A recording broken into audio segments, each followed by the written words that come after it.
Então, gente, retornando aqui na nossa playlist lá do edital de Itaguaí, tanto tempo parado, a gente ficou meio sem saber como tudo isso vai se resolver, mas eu acredito que agora é uma questão de tempo para que a gente retorne. O concurso de Itaguaí, como ele já tinha tido todo a parte do edital, tinha sido já as provas marcadas, eu acredito muito que quando retornar, vai ser uma questão só de remarcar a data da prova. Então, para a gente não perder o eixo aqui, o meu compromisso com vocês foi de fazer toda a playlist, né, da parte teórica, aí do edital de Itaguaí. Eu vou continuar assim, porque é muito ruim a gente começar uma coisa e não terminar, apesar de tudo estar acontecendo, porque, na verdade, eu acredito que todo mundo está meio bugado, né? A cabeça de ninguém está 100%, são muitas notícias, muitas coisas que nos chegam. Eu espero muito que nenhum de vocês tenha sido afetado tão diretamente, né, em nenhum ente querido de vocês por causa dessa doença, mas vamos tentar, gente, vamos tentar recuperar o foco, vamos tentar pensar que daqui a pouco isso vai passar e que dias melhores virão e que a prova vai vir, que vocês vão passar e ano que vem todo mundo vai estar aí com as suas vagas, dando prosseguimento aí ao seu objetivo de conseguir engrenar aí na carreira pública. Então é isso.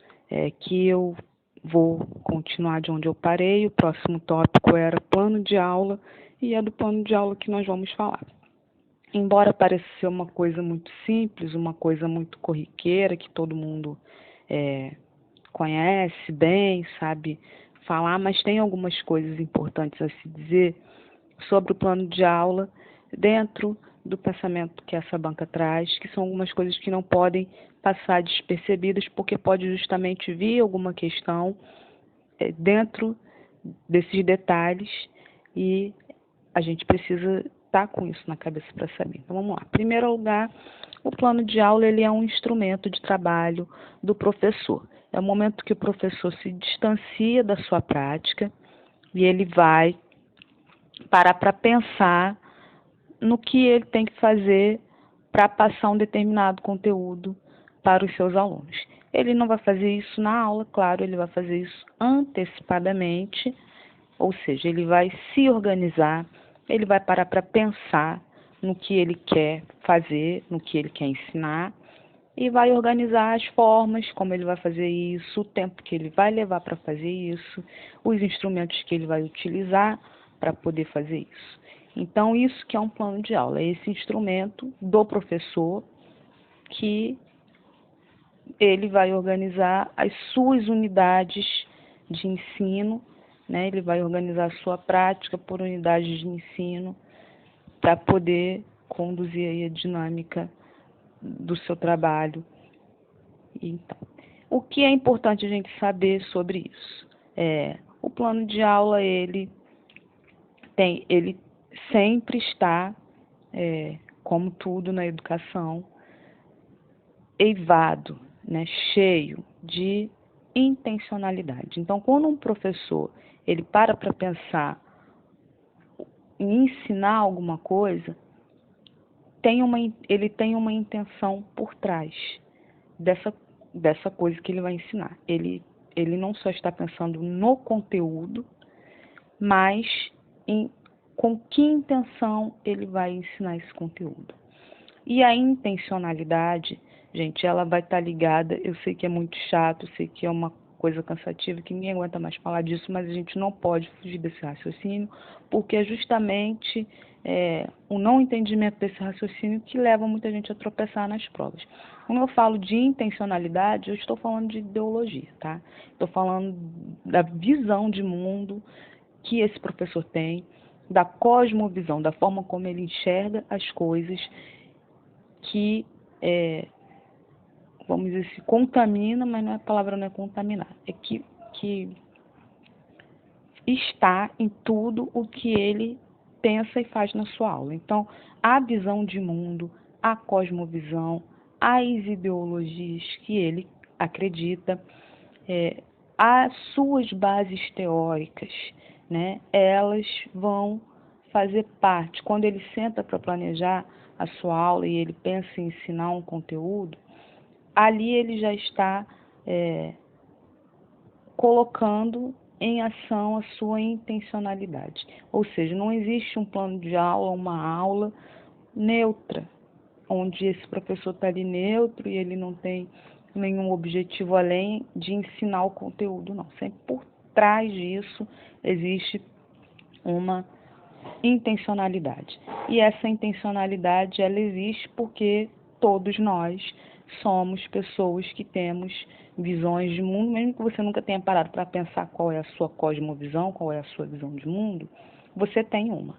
E dentro da escola, dentro da prática pedagógica, você vai levar isso para o seu plano de aula, ou seja, isso vai marcar a intenção com a qual você vai ministrar um determinado conteúdo, independente de você ter essa consciência ou não.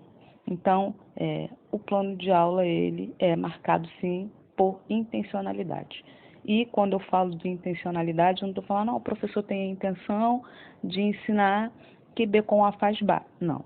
A intencionalidade, ela é marcada, sim, por questões teóricas, filosóficas, questões de ideias. Quais as ideias acerca do mundo, acerca da realidade, acerca da sociedade que esse professor pretende, quais as ideias acerca da educação, quais as ideias acerca do papel do seu aluno na transformação da realidade que esse professor tem e que ele vai levar para a sua aula.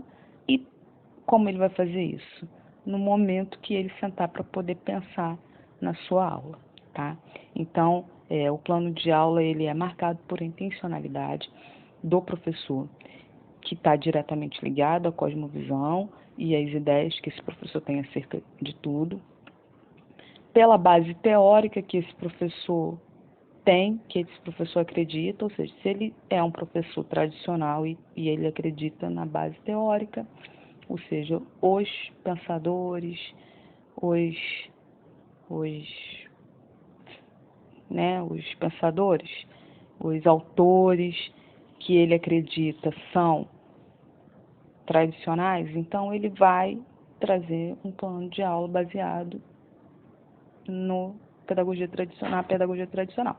Se esse professor é progressista, então a base teórica dele toda é progressista e ele vai trazer um plano de aula baseado nos pensadores progressistas. Então, essas duas marcas, isso, intencionalidade aparece, tá, em questões. Então, quando se pensa em intencionalidade, vale você saber por que eu estou falando, porque aparece. Essa palavra hoje, intencionalidade, ela vai aparecer quando se fala de PPP, ela vai aparecer quando se falar de plano de aula, ela vai aparecer quando se falar de planejamento, ela vai aparecer quando se falar de currículo, ela vai aparecer quando se falar de avaliação, porque hoje existe muito esse foco de fazer o professor saber que por trás de tudo que ele faz tem uma intencionalidade. Mesmo que ele não tenha consciência, ou que ele esteja tentando ser neutro, ele não vai ser neutro porque até nessa postura de um afastamento de ideias, de filosofias, de concepções de mundo,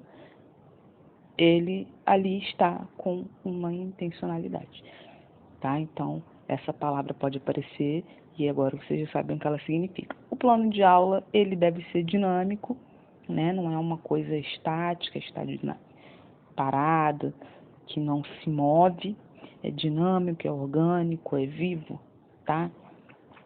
E flexível. O que quer dizer flexível? Quer dizer que se você chegar lá no teu dia de dar determinada aula, que você se preparou, que você fez tudo aquilo que você poderia ter pensado para fazer, e aí de repente acontece alguma coisa, ou um aluno fala alguma coisa, algum evento, tanto interno na sala de aula como externo à sala de aula, em relação à vida do aluno, alguma coisa na comunidade escolar, por exemplo. Se você trabalha numa comunidade escolar onde está numa comunidade, né, aí que lida com questões de tráfico de drogas e de violência, etc. Então, vamos dizer que naquele dia você preparou uma aula sobre as partes da planta, sobre as plantas, as plantas, a fotossíntese. Daí, antes de você chegar no seu trabalho, talvez pela manhã, teve um tiroteio severo e todo mundo ficou com medo, todo mundo saiu correndo, todo mundo se escondeu, a polícia invadiu e etc. Então, as crianças vão para a escola com esse peso, tá? Desse ocorrido. Quando chegar lá, dentro da sala de aula, você está preparadinha para ensinar as partes da planta e a fotossíntese. Só que devido a isso que aconteceu, não tem como você simplesmente ignorar, né, a realidade do que ocorreu e ensinar o que você se preparou, porque, não, eu preparei essa aula e eu vou dar essa aula e está aqui o ponto final e acabou.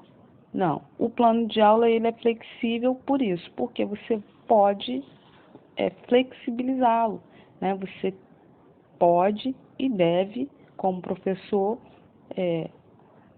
ter a abertura de saber que pode acontecer de você não poder dar determinada aula que você se preparou, no dia que você preparou, mas que alguma coisa pode acontecer e você ter que mudar o rumo da sua aula, ter que mudar o caminho, né? Ou mesmo dentro da aula, mesmo dentro do tema, pode acontecer de você estar já falando da aula, você está falando do tema que você preparou, com o objetivo que você preparou, e aí algum aluno falou alguma coisa, contou alguma história, e ali mesmo dentro do tema, naquele momento, você precisa mudar o caminho, alterar o seu plano.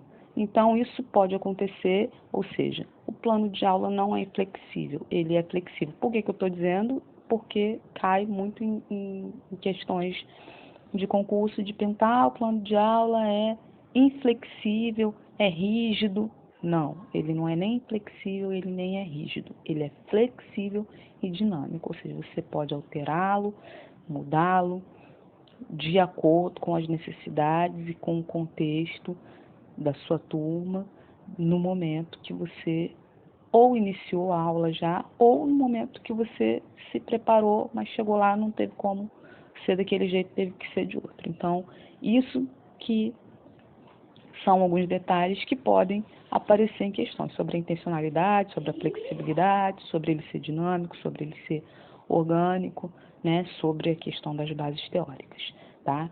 E aí, o que que tem num plano de aula? O que que um plano de aula ele deve ter? Quais os elementos que ele deve ter? Em primeiro lugar, o conteúdo, né? O conteúdo, ou seja, o que você vai ensinar. Por exemplo, se eu vou dar uma aula sobre as plantas, qual é o meu conteúdo? As plantas, né? Os objetivos já está implícito, talvez no momento que você escolhe o conteúdo. Se eu vou falar das plantas, qual é o meu objetivo com isso? Auxiliar os meus alunos a entenderem que as plantas são formadas por partes, cada parte tem a sua função, né? E aí você vai ampliar para questões da importância das plantas no ambiente, etc, etc. Então, o conteúdo é o que você vai dar e os objetivos é por que você vai ensinar. O que você quer que o seu aluno aprenda, né? Com isso. Então os objetivos são a intencionalidade? Não. Os objetivos são as competências, as habilidades que você espera que o seu aluno desenvolva depois que essa aula acabar, né? Ou durante essa aula. Depois que esse aluno for exposto a essa aula, ele precisa ter desenvolvido alguns entendimentos, alguns conhecimentos, talvez ter desenvolvido algumas habilidades e competências e você...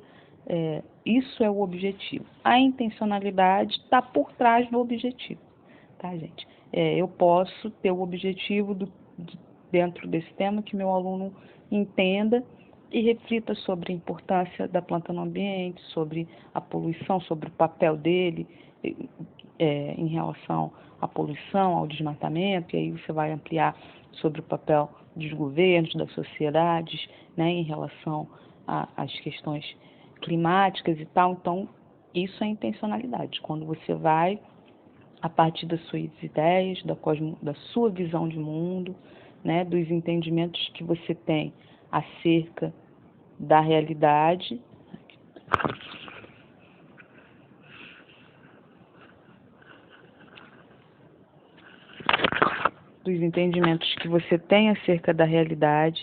para poder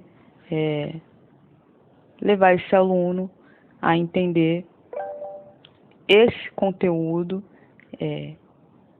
e ajudá-lo a pensar, refletir sobre esse conteúdo, como ele deve reagir diante desse conteúdo. Então, isso é intencionalidade. O objetivo, ele está mais ligado à questão prática do que esse aluno vai poder fazer a partir daquilo que ele aprendeu ali, tá bom? Geralmente os objetivos, eles vêm muito marcados com os verbos, né? Verbos de ação. Objetivos: aprender, né, a ler, ser capaz de compreender e etc. Os materiais, você também vai registrar lá que materiais você vai usar, se você vai usar um filme, se você vai usar papel, caneta, lápis de cor e por aí vai, tá bom? Então, tudo que você vai utilizar entra também lá no plano de aula. O tempo. Quando a gente fala em plano de aula, vem logo muito na nossa mente que a plano de aula, então, quer dizer que o tempo é uma aula, um dia, né? Não, gente, uma aula, ela pode levar vários dias, uma aula pode ocupar alguns dias letivos, ou várias horas. Se eu tenho uma aula, um plano de aula sobre um determinado conteúdo que é mais extenso, eu posso dividir essa aula em vários dias.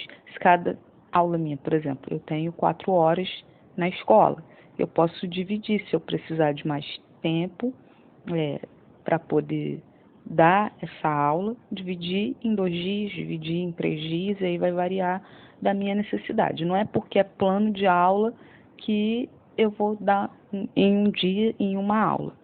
Não, essa aula pode ser dividida em vários dias, tá bom? Não quer dizer aula, porque a gente tem muito isso na cabeça. A aula é hoje, amanhã é outra aula. Não, eu posso ter uma aula hoje e ter a continuação dessa aula amanhã, tá? E depois. O desenvolvimento, você vai registrar lá como foi que você fez para poder, né? Como você começou a sua aula, desenvolvimento. Começar com conversa aberta ou roda de conversa sobre o tema, depois exposição do conteúdo, depois aplicação das atividades. Isso é o que você registrar na parte de desenvolvimento, ou seja, qual vai ser o passo a passo que você vai fazer para poder realizar a sua aula. E a avaliação é muito importante comentar também, porque ela vem também muito aí na parte dos concursos, porque essa avaliação aqui não é aquela avaliação, acabei toda a aula, de todo o conteúdo, e agora eu vou avaliar os alunos para saber o que eles aprenderam sobre isso. Não é só isso, tá? Quando eu falo em avaliação em plano de aula, esse registro aqui é o meu registro de como foi a aula, de como foi que os alunos responderam, como eles interagiram, se eles participaram, se não, se eles se envolveram ou não, se eles conseguiram absorver ou não, tá? Se é necessário uma outra aula, um outro reforço, um outro tipo de atividade para poder reforçar esse conteúdo ou não. Essa avaliação aqui, ela é muito mais uma avaliação da minha prática, ou seja, do que eu fiz, se deu certo, se não deu, se eu preciso reorientar a minha prática, se de repente eu tenho um aluno, né, PCD dentro da minha sala que precisa de uma outra abordagem para esse conteúdo. Então, é isso que eu vou registrar na avaliação. Eu não estou falando aqui que não é uma avaliação do aluno no final da aula para saber se ele aprendeu. É uma avaliação sobre a minha prática também, sobre se a minha prática foi suficiente para poder alcançar e desenvolver esse conteúdo com toda a turma, e como foi isso, né? O que eu posso aproveitar para uma outra aula ou não, se eu posso continuar com esse caminho ou não, tá, gente? Então, essa avaliação é uma avaliação do processo, tá? Uma avaliação eu vou olhar para o que eu fiz e ver se deu certo, e se não deu, por que não deu, o que eu preciso fazer diferente, tá? Seja com relação à turma como um todo, seja em relação em um aluno A ou B. Então, dito isso, peço perdão porque eu fiz aqui no telefone, então aconteceu aí algumas coisas, né, na imagem, telefone apaga, acende, vou me adaptar fazendo telefone sempre que eu puder, porque é mais prático, está sempre na minha mão, e assim a gente não atrasa o conteúdo. Daqui eu vou passar para 3 questões de concurso sobre plano de aula, tá? Então, espero que hoje, no máximo amanhã, eu esteja conseguindo colocar essas questões aí para vocês. Eu peço que vocês curtam, comentem, compartilhem, me perdoem todas as falhas, estou recomeçando aqui do zero, porque aconteceu tudo isso aí que vocês já sabem, né? Mas eu não vou parar, espero que vocês, mesmo com essa dificuldade, mesmo aqui na simplicidade da forma como eu faço, que vocês consigam absorver, tá bom? Então anotem, vou tentar deixar, para eu não conseguir achar o link, um texto sobre plano de aula, onde eu acho que tem tudo o que vocês precisam saber aí sobre esse tema para se preparar para concurso, né? Porque uma coisa é o tema, outra coisa é se preparar para o concurso no tema, tá bom?